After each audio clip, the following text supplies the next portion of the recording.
Salut les dinos, ici Mathieu pour la team Raptor Neuropsy et on se retrouve à nouveau pour un épisode de notre format court. Au menu du jour, les TCC en 3 minutes.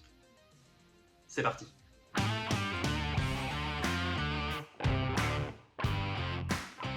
Les thérapies comportementales et cognitives, ou TCC, sont des thérapies qui se basent sur des théories issues de recherches scientifiques. Elles se veulent structurées, opérantes et limitées dans le temps. Elles vont se centrer sur les problématiques actuelles que rencontre la personne qui vient consulter, tout en prenant en compte les différents éléments du passé.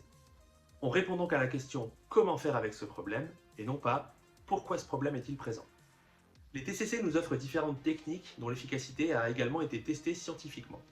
Elles sont d'ailleurs recommandées par la Haute Autorité de Santé et peuvent être utilisées dans le traitement de nombreux troubles psychiques finalement.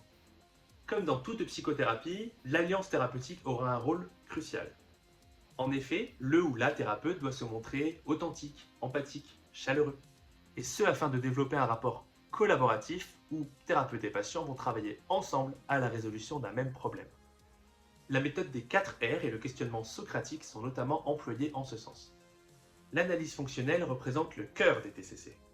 L'étape dite diachronique permet de mettre en avant les facteurs déclencheurs, aggravants ou qui maintiennent les difficultés, tandis que l'aspect dit synchronique va se centrer sur les manifestations actuelles de la problématique, en questionnant par exemple les émotions, les sensations corporelles, les cognitions, mais également les comportements de la personne et de son entourage. Ce travail permet d'avoir une approche globale finalement de la personne qui consulte pour pouvoir formuler des hypothèses diagnostiques adaptées. Les TCC s'inscrivent également dans une démarche diagnostique. On ne prend pas en charge de la même manière une personne qui présente une phobie ou une personne qui souffre de schizophrénie.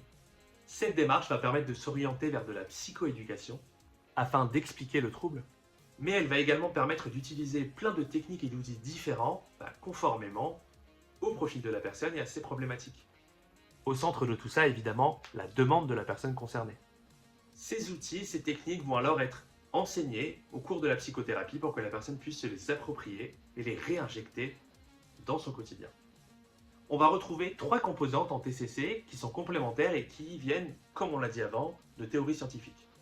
On retrouve en premier lieu l'approche comportementale. On va se centrer sur les comportements observables et leur changement par le biais de techniques qui sont inspirées des théories de l'apprentissage. Le conditionnement classique ou répondant, le conditionnement opérant et l'apprentissage social. Dans l'approche cognitive, on va plutôt se focaliser sur les croyances irrationnelles et les pensées dysfonctionnelles que présente la personne. On parle alors de pensée automatique, de distorsion cognitive ou encore de schéma cognitif. La troisième approche est l'approche émotionnelle.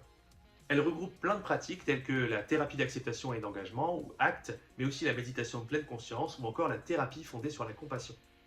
Ici, on ne cherche pas à opérer des changements sur les comportements ou les cognitions. On va plutôt mettre en place des stratégies dites expérientielles pour venir changer la relation que la personne a avec le symptôme. On parle notamment d'acceptation sans jugement. Malheureusement, la règle, c'est la règle. On a dit 3 minutes et donc on n'a pas trop le temps d'aller plus loin.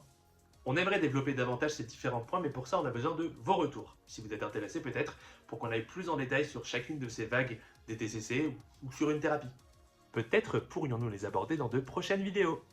Vous l'avez sûrement compris, avec les TCC, on va donc travailler à la fois sur les pensées, sur les émotions, sur les comportements, avec pour but évidemment de diminuer la souffrance chez la personne qui vient consulter. Pourquoi ça ? Eh bien parce que ce qu'on fait ou pense va influencer la façon dont on se sent. Mais aussi parce que ce qu'on pense faire pour régler un problème peut parfois le maintenir ou l'aggraver.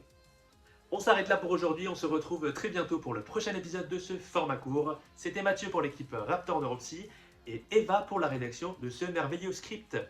A bientôt tout le monde, ciao.